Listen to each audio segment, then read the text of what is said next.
Мен 6 класста лагерь деген сөздү билген эмесмин. Акыл сурашып, адамдарды бири-бирине жараштырган, ким туура эмес экендигин калыс сөзүн айткан киши болгон да атамчы.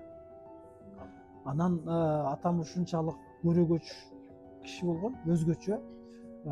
Мондай мен ошол көрөгөчтүгүн мага таасир берген да. Себеби мен 6 класста лагерь деген сөздү билген эмесмин. Биздин айылда лагерь деген түшүнүк болгон эмес, өзүбүз айылда жашасак.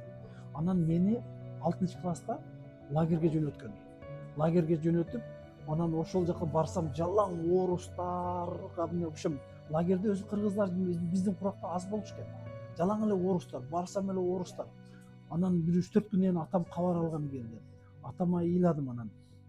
Ата, бул жакта бардыгы эле орус экен, мен орусча түшүнбөй атам десем, атам ошондо айткан. Сен жашыңда ушуларды көрүп, орусча үйрөнүп, ушундай үйдөн сырткары дагы башкача жашоо бар экендигин сен билишиң керек деген да.